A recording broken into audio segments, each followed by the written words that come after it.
Look at this lake I just found, pulling up this floor. There's the trickle. Let's see what's behind this. Makes you wonder about boat design. I mean, that seems pretty obvious that if water got in there, it would build up and have nowhere to go.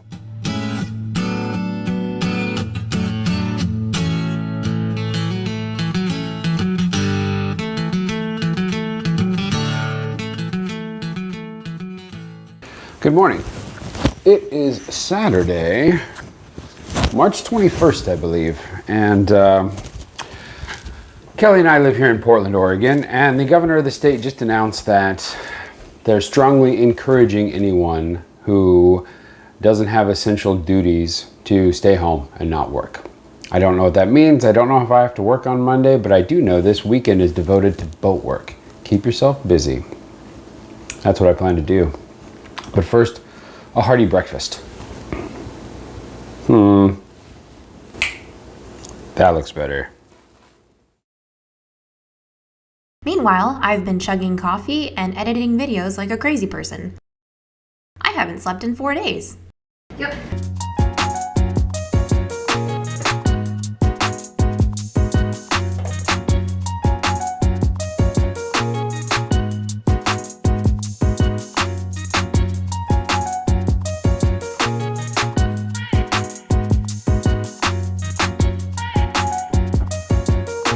Chris has been keeping busy with a bunch of small finish work projects. There is so much bright work we want to keep on this boat, and a fair amount of it is in relatively good shape, but as the boat was built in 1972, it is due time for some TLC.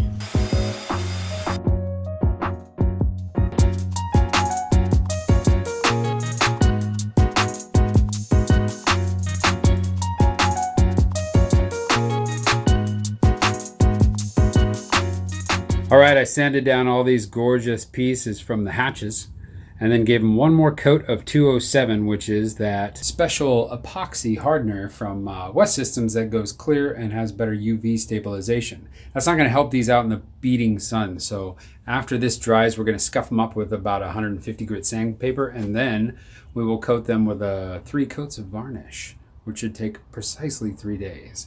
Normally I do that inside, but it is dead calm today. Really turned into kind of a gorgeous night. I'm going to leave those to dry. They do look awfully attractive sitting over there, nice and shiny.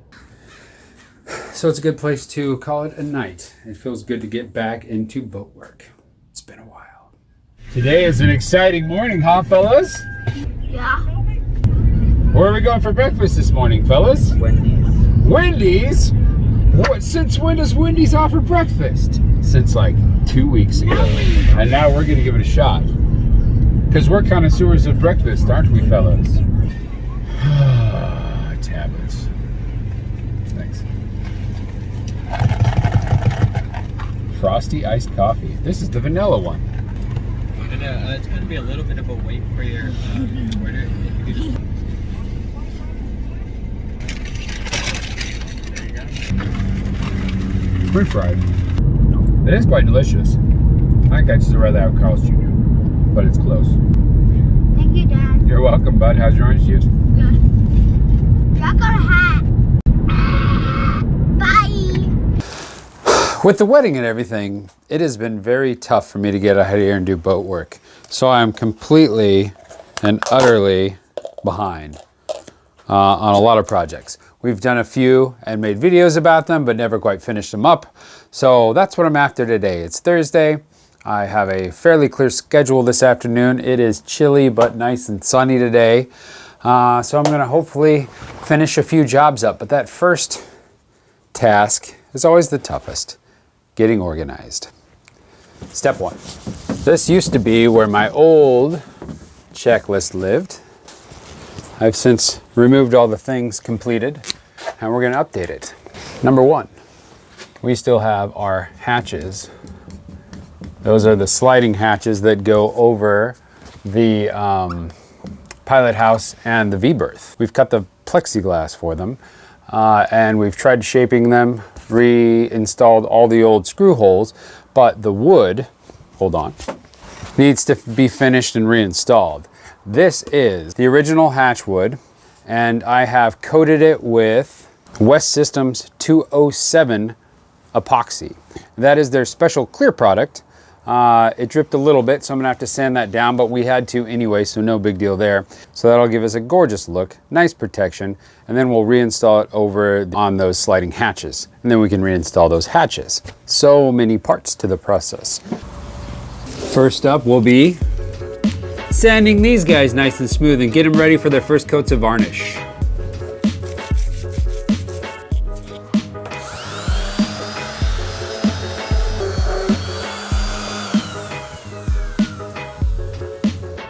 The next project we have to do is glass the slice in the hull.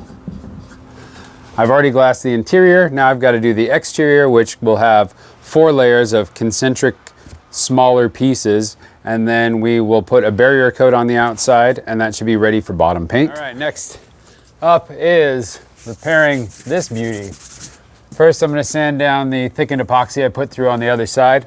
Then we'll clean it up with some acetone and get some, God man, dusty. I don't know how this got here, no idea, but first I'm going to sand the thickened epoxy that is squeezed through from the other side. Then we're going to clean it up with some acetone, cut the glass that will fit into the spot, put a little thickened epoxy on this side just to complete the repair to the core, and then glass up the actual exterior.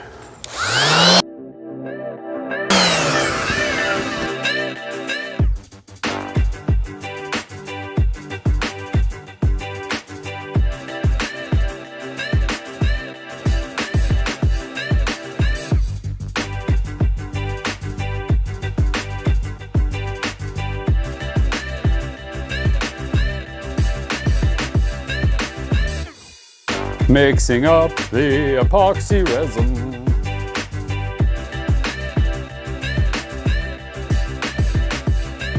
All right, just need to slop on some thickened epoxy here. Nice peanut butter consistency. This will fill out the middle and hopefully eliminate the possibility of any voids in the repair, because voids are no good.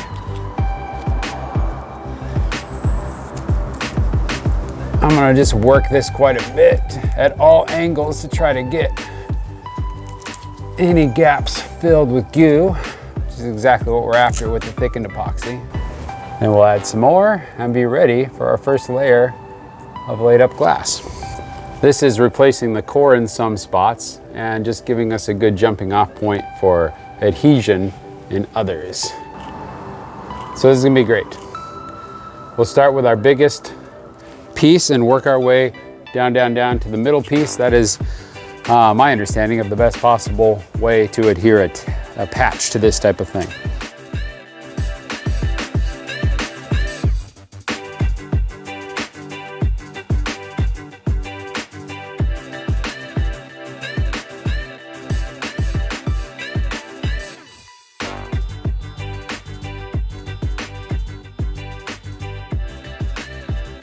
There. That looks pretty good. Well, it doesn't look that good, but it'll do the job. What else do we have to do? I need to install the remaining aft cabin bulkheads.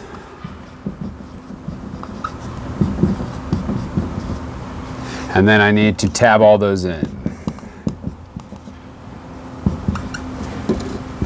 Next up, tabbing in these guys. The first thing I did was grab some acetone and wipe down the area to make sure there was no residue left over. Then I mixed up some epoxy. This stuff smelled like fish, but I knew it worked, so I went ahead and used it. Put on a base layer of epoxy, then grabbed my tape. The product I'm using is chop strand mat on one side and a woven product on the other. It is super thick, soaks up a ton of the resin, and is really all you need for non-structural bulkheads. I went ahead and put a second layer of a different product that was much thinner on top, but I found later that I only needed this when I was dealing with anything that just needed to be adhered to the hull. Once I had the fiberglass saturated and bubble free, I went ahead and added a cover of peel ply. Peel ply again removes that amine blush that develops on the top of epoxy as it cures, and it leaves you with a surface that you don't have to sand, is nice and smooth, and ready for paint or whatever you're going to be doing to it next. So it's definitely something that saves you a lot of time in the long run and well worth the effort. Yes, it looks ugly, but this should make these bulkheads super duper strong. There are 2 total layers of fiberglass tabbing on each side, but the thickness of that chop strand and woven product is the equivalent of 2 or 3 layers. So this should be more than enough to keep them in place for decades and decades. Next up, we've got to install the bulkhead here and up on the wall, and then mirror everything on the other side, and then it'll be time to do some cool projects like build a bed frame and some walls and build out the bathroom. Lots to do. Owen. Yes. Someone stole all the top ramen and noodles Yes, I can in the see store. that. They That's also crazy. stole all the flour. Yeah. But what are people going to do with all the noodles and flour? I don't know. I want to see what kind of toilet paper is left. Let's see what the least popular toilet paper brand in America is. Okay. Here it is. There's the toilet paper section. And of course, the rich people with their flushable wipes still have a supply, but not the poor people that just use paper. There's plenty of Kleenex, which should actually be more comfortable on your bum. So what's really going to suffer is the plumbing system. And they've tried to fool us by substituting Fruity Pebbles for toilet paper.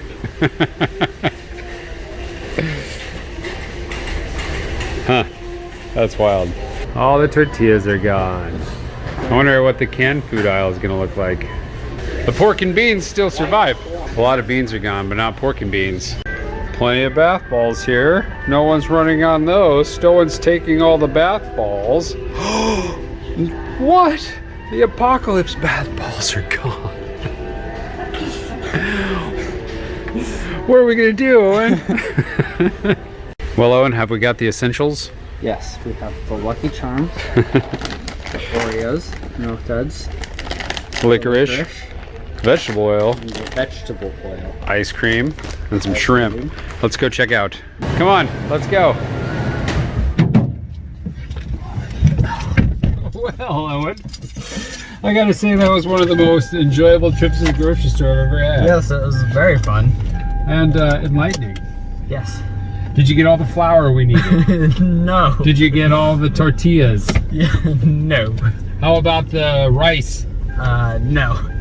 TP? Nope. What did we even buy? The flour was the biggest surprise to me. Like, Yeah. why is there no flour? Yeah. Are people like, oh God, what if we can't leaven bread? Wait, coronavirus bump. Look at this lake I just found, pulling up this floor. This is the floor of the old bathroom. We're gonna completely re-sheathe this and redesign it to utilize this little storage area that was before unused. And I just pulled this out and there's a whole lake of water down there. That is my reflection. So I'm gonna drill a little weep hole, let this empty into the bilge and then pump it out. Makes you wonder about boat design.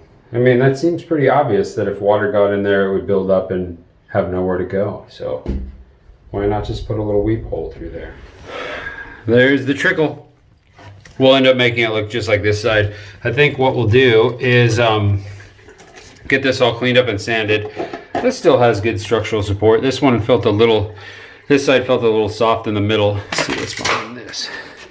Really, it looks worse than it is, I think, based on the research I've done, because it does look pretty gross. Oh, look at that, the autopilot. Yes, that's the engine room. There used to be a piece of plywood here, and I removed it because it was getting a little crusty. So there was some water located just on the other side of that bulkhead. They had no weep hole, so I added that guy. I'll probably make that a little bigger. I'll overcore it and then fill it with thickened epoxy and then put a smaller core through the middle of it so it's waterproof, because over here I need to do that with these too, because they haven't had a lot of water pass through, but they're definitely a little water damaged. So I'll dig out any rot and then do that process over there as well. And I'm going to take them down just a bit with my jointer so they're nice and flat, and we can build another floor on top of them. But after I put the jointure on it, we're going to put a couple of layers of glass over everything, just so it's nice and waterproof. We have this bulkhead to install right here, one to install over here, and then we'll start framing this place out. Seems like the process of ripping stuff out is never ending, but I think at least in the aft cabin, we're getting to the end. Time to make this place look pretty again.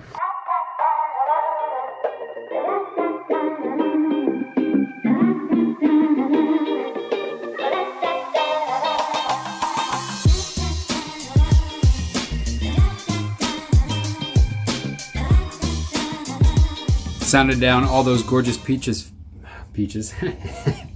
I sanded down all those gorgeous peaches. Fucking